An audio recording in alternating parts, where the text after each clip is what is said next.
श्रोते नमस्कार. कुटुंब स्वास्थ्य या कार्यक्रमात आपल्या सर्वांचं अगदी मनापासून स्वागत. श्रोतेहो, पल्स पोलिओ हा सर्वांचाच अगदी जिव्हाळ्याचा विषय आहे. राष्ट्रीय पल्स पोलिओ लसीकरण मोहीम सर्वत्र राबवली जाणार आहे. दिनांक 3 मार्च 2024 दिवशी सर्व बालकांना या लसीचा डोस देण्यात येणार आहे. आणि याच अनुषंगाने आज आपल्याशी डॉक्टर विवेक पाटील सर, जिल्हा माता व बाल संगोपन अधिकारी, जिल्हा परिषद सांगली, आज आपल्या भेटले आले आहेत. सर, तुमचं आमच्या आकाशवाणीच्या स्टुडिओमध्ये अगदी मनापासून स्वागत. थँक्यू. सर, प्रत्येक आईवडिलांना सर्वात महत्त्वाचा विषय किंवा शंका असते की हा पोलिओचा जो विषाणू आहे तो एकाकडून दुसऱ्या बालकांना प्रसारित कसा होतो. जो पोलिओचा जो विषाणू आहे किंवा त्याला आपण व्हायरस म्हणतो, 2 प्रकारचा आहे. एक वाईल्ड पोलिओ व्हायरस म्हणजे जो आपल्या परिसरात निसर्गात आहे, आणि एक वॅक्सिन पोलिओ व्हायरस जो आपण वॅक्सिनमधून पाजतो. तर वाईल्ड पोलिओ व्हायरस एखाद्या असुरक्षित बालक म्हणजे ज्याला लसीकरण झालेलं नाही आहे अशा बालकांच्या शरीरात जर गेला आणि त्याच्या शौचातून तो बाहेर पडतो, तोंडावाटे आत जातो, आपल्या आतड्यात त्याची वाढ होते आणि मोठ्या प्रमाणात त्याची वाढ होऊन शौचावाटे तो बाहेर पडतो. आणि त्याच्या शौचाशी जर आपल्या खाण्याची किंवा पिण्याचं पाणी याच्याशी कॉन्टॅक्ट आला किंवा संबंध आला आणि ते तोंडावाटे जर परत लसीकरण न झालेल्या बाळाला गेलं किंवा कमी प्रमाणात लसीकरण झालेल्या बाळाला गेलं तर हा प्रसार होऊ शकतो. श्रोत्यांच्या मनामध्ये एक शंका असते की वारंवार औषध घेणं हे टाळावं. तर पोलिओचा लस वारंवार दिल्यामुळे किंवा याचा जो डोस वारंवार दिल्यामुळे काही भीती असते का? नाही, बिलकुल नाही. आता ही पल्स पोलिओ मोहीम आपल्या भारतामध्ये 1995 पासून आपण राबवतो. सुरुवातीच्या काळात वर्षातून 2 वेळा 3 वेळा ही मोहीम घेत होतो. किंबहुना समजा एखाद्या भागात जर पोलिओचे रुग्ण आढळले तर तिथंसुद्धा आपण त्या भागापुरती आपण मोहीम राबवत होतो. त्याला सब नॅशनल इम्युनायझेशन डे म्हणतो आहे आपण.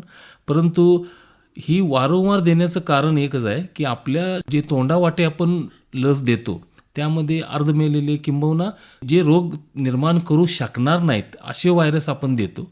त्याच्यामुळं बालकांना तर म्हणजे संरक्षण मिळतंच, म्हणजे रोगप्रतिकारशक्ती तयार होते. परंतु नैसर्गिक विषाणूप्रमाणे हे विषाणू मोठ्या प्रमाणात वाढ होऊन शौचामार्गे बाहेर पडतात. आणि हे जे लसीचे विषाणू आहेत हे वाईल्ड व्हायरस जे आहे म्हणजे नैसर्गिक आढळणारा पोलिओ व्हायरस जो रोग करू शकतो त्याची जागा घेतात, जेणेकरून वाईल्ड व्हायरस आपल्या परिसरातून नाहीसा होतो. आणि ज्या बालकाला लसीकरण झालं नसेल त्यालासुद्धा त्याचा फायदा होतो किंबहुना संरक्षण मिळतं. आणि वारंवार दिल्यानं उलटं त्याची रोगप्रतिकारशक्ती चांगली होते. जास्त वेळा दिलं म्हणून त्या पोलिओ जे लस आहे ते आत्तापर्यंत जेवढे लसी आहेत आपल्या वेगवेगळ्या म्हणजे आपल्या नियमित लसीकरण सत्रात आपण जवळपास 10 ते 13 प्रकारच्या लसी देतो. सगळ्यात सुरक्षित लस आहे ती पोलिओची आहे. सर, आताच आपल्या बोलण्यामध्ये आलं की आपण 10 ते 12 प्रकारच्या लसी देत असतो. तर या बाकीच्या लसींसोबतच ही पोलिओची लस आपण देऊ शकतो का? हो, आपण देतोच, म्हणजे देऊ तर शकतोच.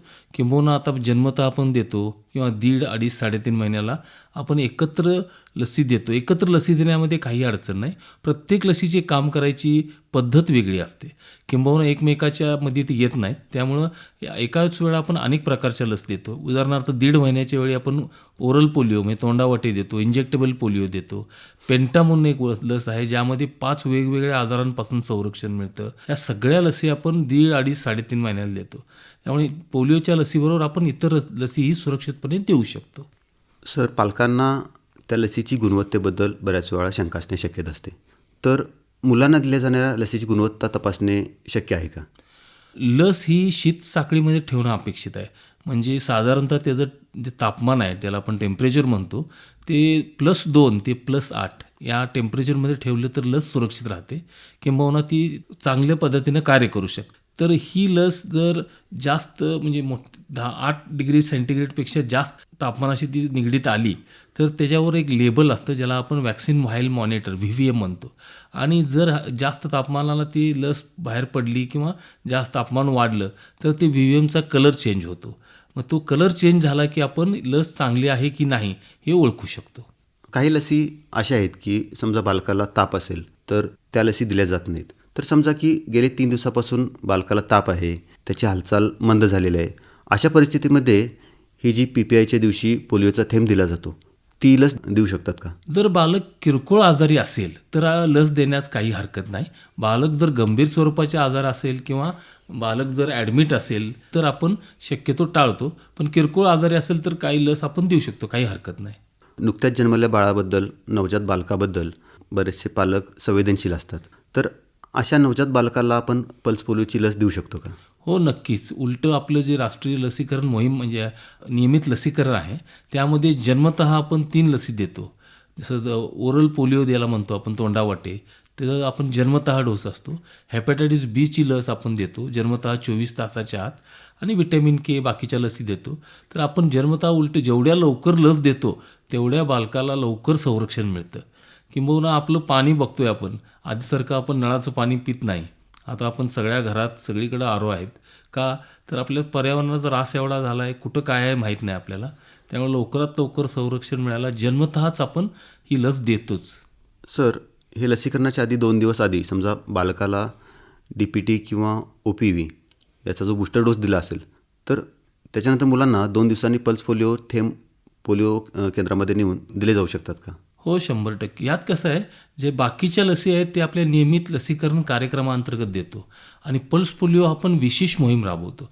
पल्स पोलिओ या नावातच आहे. पल्स म्हणजे एकाच वेळी संपूर्ण देशात सगळीकडं 0 ते 5 वर्ष वयोगटातील सर्व बालकांना आपण एकच लस देतो. मगाशी मी बोलता बोलता बोलून गेलो.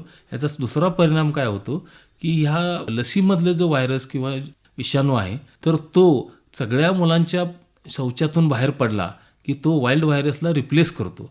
जेणेकरून पोलिओ आजार ज्या वाईल्ड व्हायरसमुळे होतो तो आपल्याला आपल्या परिसरातून नाहीसा करता येतो. त्यासाठी आपण एकाच वेळी एकाच वयोगटातील सर्व मुलांना ही लस देतो. त्यामुळे जरी आपल्या नियमित लसीकरणामध्ये दिली असली तरी हे ॲडिशनल किंवा अतिरिक्त डोस आहे, हा दिलाच पाहिजे. काही खेडेगावामध्ये किंवा शहरामध्ये बालकाला लस द्यायचीच नाही हा जो हट्टास असतो, तर यांना तुम्ही काय सांगू इच्छिता सर? यांना आपण उदाहरण देणं गरजेचं आहे की बाबा सर्व लसीकरण झालेले बच्चू कसे ठणठणीत आहेत, त्यांची तब्येत कशी आहे आणि लस दिल्यामुळं काय आपल्याला फायदा होतो, बालकाला कोणत्या कोणत्या आजारांपासून संरक्षण मिळतं आणि लस न दिल्यामुळं कोणकोणते आजार होऊ शकतात. आता जुने पोलिओचे बरेच रुग्ण आपल्याला दिसतात, ते आता वयस्कर आहेत, पण ह्यांना पोलिओचं लस न दिल्यामुळे ह्यांना पोलिओ झाला आहे. आणि तुम्हाला जर वाटत असेल की आपला बालक असा होऊ नये, लोळापांगला होऊ नये, तर त्याला ही लस द्यावी. या प्रकारे आपण त्यांना समजून सांगण्याचा प्रयत्न करतो, काउन्सिलिंग करायचा प्रयत्न करतो. बऱ्यापैकी लोक ऐकतात. किंबहुना पल्स पोलिओच्या बाबतीत तरी एवढा कुठं विरोध होत नाही. काही काही ठिकाणी असतात जे भटके समाज वगैरे असतात, ते काही ठिकाणी अडचण येते, तरी त्यांचे जे प्रमुख असतात त्यांना भेटून वगैरे आपण समजून सांगतो आणि पल्स पोलिओला शक्यतो सगळे घेतात लस, कोण नकार देत नाही. सर, हे जे पल्स पोलिओचे थेंब आहेत, ही लस दिल्यानंतर नियमित लसीकरण जसं DTP आहे, OPV आहे, गोवर आहे इत्यादी चालू ठेवू शकतो का सर? हो, मगाशीच म्हटल्याप्रमाणे नियमित लसीकरण हा वेगळाच भाग आहे. नियमित लसीकरणामध्ये सुद्धा आपण जन्मतः 1.5, 2.5, 3.5 किंवा DPT बूस्टर देताना आपण पोलिओ डोस देतोच. परंतु हा अतिरिक्त डोस आहे. अतिरिक्त मगाशी म्हटल्याप्रमाणे एकाच वेळी एकाच वयोगटात सगळीकडं पूर्ण देशात एकच लस आपण देतो. याचा फायदा किंवा वाईल्ड व्हायरस रिप्लेस व्हावा. बालकाला तर 100% आतून रोगप्रतिकारशक्ती निर्माणच होते, पण समजा एखादा बालक वंचित राहिला तर त्याच्या शरीरात वाईल्ड व्हायरस जाऊ नये म्हणून आपण वाईल्ड व्हायरस नाहीसा करायचा प्रयत्न करतो. थोडं ह्या जो पल्स पोलिओचा साईड इफेक्ट किंवा वाईट परिणाम असा काय आहे का या डोसचा? नाही, आणखी बघण्यात तरी नाही. मला वाटतं मोहीम मगाशी म्हटल्यासारखं 1995 पासून सुरू झाली आणि मी 1998 पासून म्हणजे जवळपास 24 वर्षापेक्षा जास्त सार्वजनिक आरोग्य विभागात कार्यरत आहे आणि 1998 पासून मी पल्स पोलिओ मोहीम राबवतो आहे. आणखी कोणताही AFI किंवा साईड इफेक्ट आपल्याला आढळलेले नाहीत. कधीकधी योगायोगानं उलटी किंवा हे होऊ शकतं, बाळ व्यवस्थित धरलं नाही वगैरे, परंतु बाकीचे साईड इफेक्ट आणखी तरी निदर्शनास आलेले नाहीत. सर, हे जे 2024चे वर्ष आहे ते पल्स पोलिओ लसीकरणाचं शेवटचं वर्ष आहे का? नाही, पल्स पोलिओ हे लसीकरण जे आहे, पोलिओ लसीकरण असेल, कोणतंही लसीकरण असेल, हे विषाणू जेवढे आहेत त्यांचं लसीकरण आपण थांबवू शकत नाही. विशेषतः बघायला गेलं तर भारतामध्ये शेवटचा रुग्ण 2011मध्ये वेस्ट बेंगॉलमध्ये सापडला.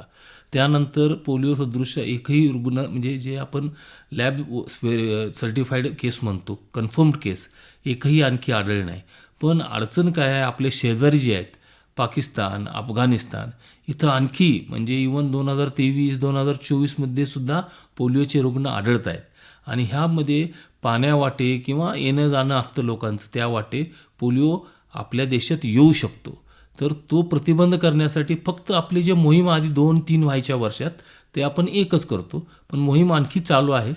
आणखी आपण ओरल पोलिओवरून इंजेक्टेबल पोलिओ म्हणजे 3 डोस देतो. त्यावर सुद्धा शिफ्ट झालो आहे. पण आणखी मोहीम आपल्याला चालू ठेवावी अशी जागतिक संघटनेची आपल्याला मार्गदर्शक सूचना आहेत.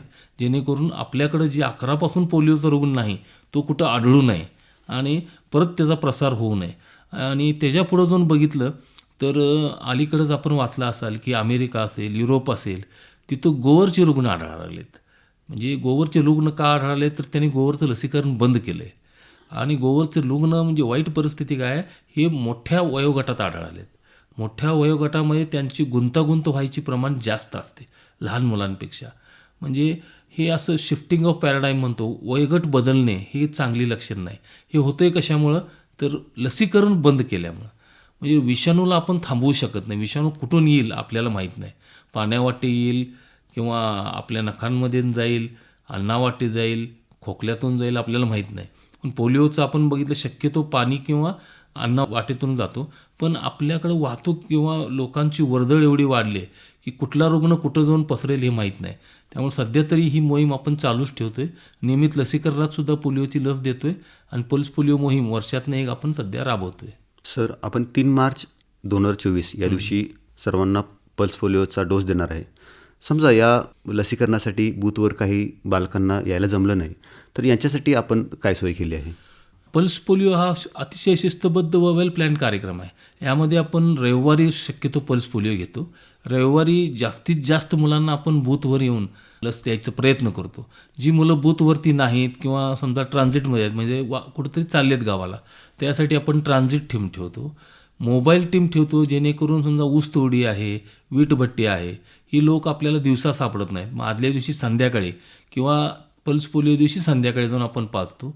या व्यतिरिक्त आपण ग्रामीण भागात पुढील 3 दिवस घरोघरी भेट देऊन प्रत्यक्ष पाहतो की सर्व मुलं त्या घरातली जी 5 वर्षाच्या आतील आहेत त्यांना पोलिओचा लसीची मात्रा मिळाली आहे की नाही.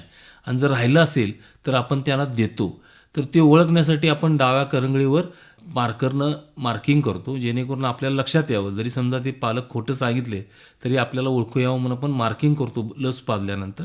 तर ग्रामीण भागात 3 दिवस आणि शहरी भागात 5 दिवस असं प्रत्येक घरात जाऊन आपला आरोग्य कर्मचारी प्रत्येक बालक कुठं सुटला आहे का किंवा वंचित राहिला आहे का हे बघतो आणि जर राहिला असेल तर तिथंसुद्धा पाजतो. सर, जाता जाता पालकांना काय आवाहन करू इच्छिता तुम्ही?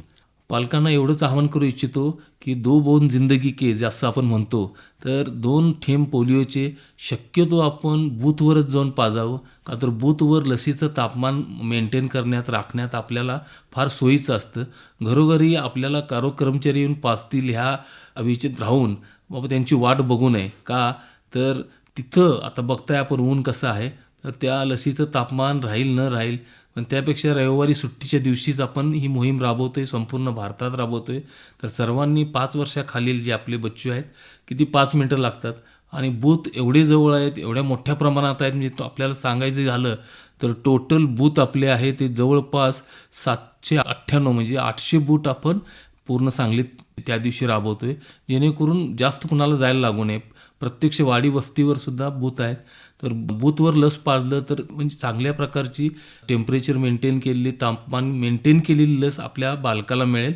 त्यामुळे सर्वांनी आपल्या बालकाला दिनांक 3 मार्च 2024 रोजी नजीकच्या बूथवर जाऊन पोलिओचे 2 थेंब द्यावेत आणि आपला भारत देश पोलिओमुक्त करण्यात आपलं योगदान द्यावं. सर, राष्ट्रीय पल्स लसीकरण मोहीम 2024 याबद्दल आपण सांगली आकाशवाणीच्या स्टुडिओमध्ये येऊन अतिशय विस्तृत प्रकारे माहिती सांगितली. याबद्दल धन्यवाद सर. ओके, थँक्यू, धन्यवाद.